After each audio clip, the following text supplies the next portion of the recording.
Hey guys, welcome back to the series on automation journey where we are learning to code into MQL. We'll start basic and then we'll progress to intermediate and advanced levels. So today in part 4 and dot 2, because we were looking at indicators in part 4 already, and we looked at the method of using handles to get the values of moving averages, RSI and MACD, and you can get any indicator value using that method from the chart. But today we're going to look at a custom built-in functionality which comes with MQL, and you can use it, which is a little bit simpler, but it doesn't apply to all of the indicators. So let's look at that method today. The method that we're going to use is basically using the include command, which basically means referencing to this include folder. And within that, we have the indicators folder in which we have this trend.mqh class, which comes with a lot of codes already built in, which we can reference by providing a reference to this path. And the way we all know from our previous parts is simply typing include and then providing the path to the file. And we're in indicators /trend.mqh. So providing the path indicators and trend.mqh. And once it takes a little bit of time to refresh, or once it has refreshed, then if you type CI, and I'll give it a little bit of time to refresh. Then if I type CI, then all of these open up. And these are the indicators which come within that class that you can use by calling onto that class file, trend.mqh. So you have, for example, ADX here, you have Bollingerbands, you have envelopes, you have Ichimoku. I think this one is moving averages, SAR, standard deviations. I mean, I normally prefer to use the handles, but this one is definitely easier. So the way it works is you start typing CI, and then you basically complete it by saying CI Ichimoku. We're going to look at Ichimoku and we're going to look at Bollingerband. So let's start with Ichimoku. And then assign it to a variable. And I'm going to assign it to a variable by creating the name Ichimoku.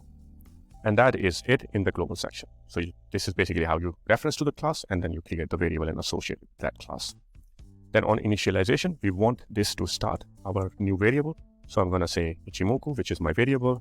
I'll say that it is a new CI Ichimoku, and then I'll put open and close parentheses. Then the next thing we need to do is provide values for the indicator back to MQL so we can get the values back. So I'm going to go ichimoku.create, and then I have to provide all these values. So the first one is symbol, so I want it on the current chart. Then I want it on my time frame. And if you are following the series, you know I like to create a variable up here where I'm asking input from the users.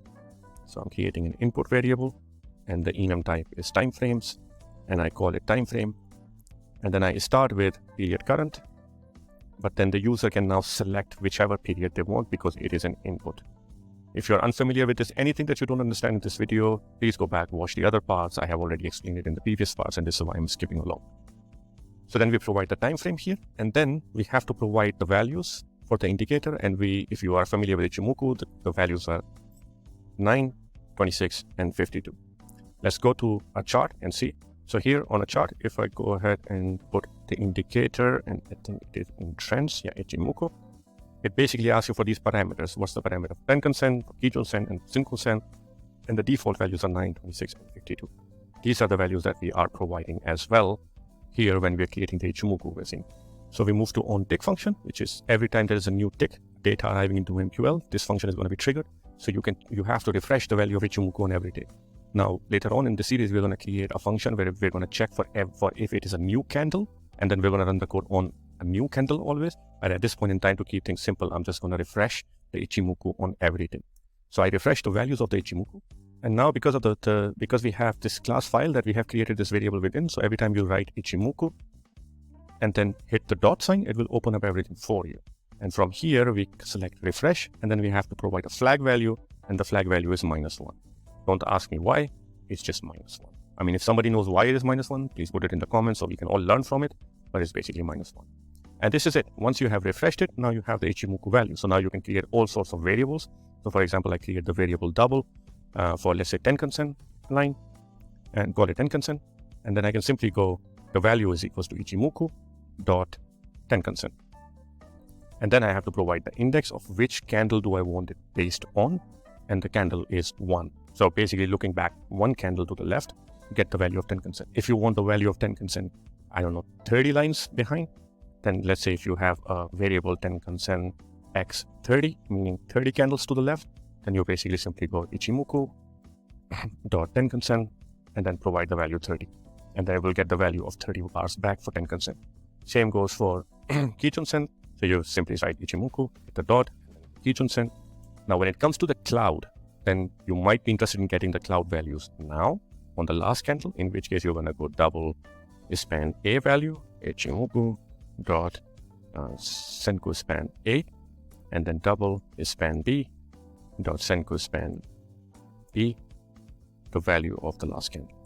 But if you want to have the value of the cloud, the span A and span B, you can get it for the past, but because if you're familiar with Ichimoku, it expands or it extends into the future as well. You can get the value of the future cloud, span A and span B as well. Normally, people look at 26 periods ahead, in which case, if you are creating a double variable for span A, and I'm going to call it future 26, so it's the value of the cloud or span A in the future 26 bars, 26 candles, then you do exactly the same thing, Ichimoku.Senku span A, but this time you're going to provide the value minus 26, and the system will know that you're looking for the value of a span A, 26 candles into the future. Same goes for span B. Then when it comes to Chiku span, so for example, if you're creating Chiku and you want the value of 26 bars behind, I think you get the idea. So you're going to go Chiku span, and then you're going to ask for the value of 26 bars. Now, in my trading robot series, I have created a robot and I have shared the code of that robot, which is basically this one, the Ichimoku trading robot. This one uses all of the Ichimoku values in the future, in the past, looking at Chiku span, span A's and span B's. So if you want to see a real application of how to do this Ichimoku value, how to get Ichimoku values and then create conditions, you can go check out this coding tutorial as well. It will help you understand how to utilize these variables that you can create for Ichimoku. So this is how you get the Ichimoku values using the trend function and trend.mqh class. This you can use for now Bollinger bands as well. So let's look at that. So I've cleared out the variables, and this time around we're going to go for CI bands, and that's the Bollinger bands, and I'm going to call it Bollinger as a variable. So I'm assigning the class to this variable type. On initialization, exactly the same thing. Bollinger, the variable that we have created, is going to a new CI bands, and now we have to go. At this point in time, we don't have to do anything. But then the next line, we have to create the Bollinger, and now we provide the symbol. Then we say what the time frame is, and I'm using the variable from here to pass on the information that I get from my user to this. And then I have to provide the values of the Bollinger band. So if I go back to Metatraders and remove the Ichimoku chart, and now we're going to apply Bollinger bands, it's going to ask me for period. It's going to ask me for standard deviation, what price to apply, and then what's the shift. And shift basically means how many candles do I want the values to shift. So what's the basis of calculation? When you say 20 periods, does it mean 20 periods starting from this candle, or 20 periods starting from this candle, or 20 periods starting from this candle? So that is the shift. So these are the 4 values that I need to provide. Let's go back. So once again, when I say create and then open up the bracket, it asks me for what chart to apply it on. On the current chart, I'm applying it on the period that I'm getting, or time frame I'm getting from the user. And then I have to provide the value. And this you have to remember, the 20 moving average, then the value of the shift. So the shift is 0, then the value of the standard deviation is 2, and finally what price to apply it on. You can apply it on price close, price high, price low, price median. I normally prefer to apply everything on price median. You can also ask the user for the input. If you're not sure how to do that, please go back to my previous videos, I explained this. But once you have put in this, and now if you come back to onTick, then you can create your own variables. Let's say upper Bollinger band value is equals to, and we are calling our variable Bollinger. Say dot, it opens up this entire list, and I can select the upper value from here. So this is the upper value of the Bollinger band, and I can ask for which index do I want. Again, the index one step back, again exactly the same as Ichimoku. Do I want the value 1 candle back, 2 candles back, 4 candles back? Let's say I want the value 1 candle back. Then I can go Bollinger lower Bollinger band, and you can call these variables whatever you want. And then using our variable that we assigned to the class, now we can get the lower value as well for the last one. And then let's go get the value of the main line as well. So that's double, and let's call it main Bollinger line, and that's Bollinger dot base. You can call it base Bollinger just to remember what everything is. So we can get the value from the last bar, and I'm gonna copy paste this again, and let's get the value of 20 bars back as well. And now I'm gonna write a comment so that we can print it on the chart. I'll pause the video to write it. So here's the comment, which is going to print the values onto the chart. We need to differentiate between these and that. So I'm going to call these x20 to basically say that these are the values of 20 bars back. I'm leaving these ones as it is. So now up Bollinger X1, down Bollinger X1 and base Bollinger X1 values are going to be both these. And then the up Bollinger X20, down Bollinger X20 and base Bollinger X20 is going to be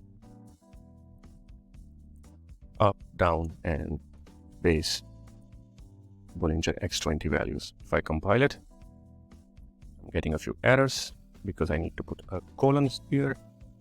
Compile it again. Here is the end of the line, so there shouldn't be any more plus. And then down Bollinger X20 is an undefined variable. This down because we're calling it low Bollinger. So this is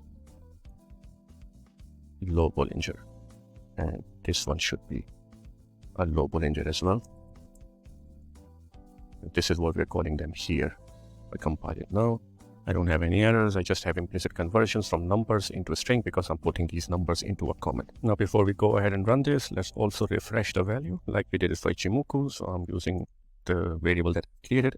We refresh it, and then we provide the flag as -1. Don't ask me why -1. If anybody knows, put it in the comment. So I think this is it. We can now go back to Metatrader. So here is our small EA, and in the input, we are only asking the user to provide the value for what do they want to run it on. I'm going to be applying it on half one chart, so let's leave it at period current. And now if I run it,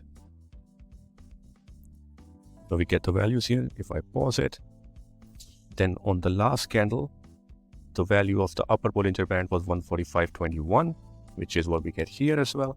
On the last candle, the base was 144.81, which we get here as well. And then on the last candle, 114.4194, which is the value we get here. Then somewhere 20 bars back, so 5, 10, 15, somewhere around here, we were getting the value of 144.88. I think it's this one, or this one. So this is 20 bars back, so 144.872, which is the value we get there as well. In the comment, 144.59, which is the value I see on the base Bollinger X20. And then here 144.3088, which is the value that I see here. So the values are working, and this is how you basically create the code for getting the Bollinger Band's value using the Bollingerband CI class using trend.mql. So guys, within the beginner series, this is the two methods that I apply. So the first one was the one that we looked in part 1, and CI bands or the trend.mqh method that we have looked at today. So now through these three, we now know how to get the information on price and candle values. Then through these two, we know how to read the indicators from the chart into MQL code. So in the next section or in the next part, we will start to apply this into conditions to start working or start creating simple EAs as we go along.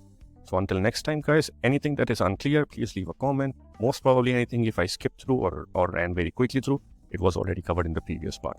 If you like the series, please subscribe. So until next time, guys, trade safe and stay safe. Cheers.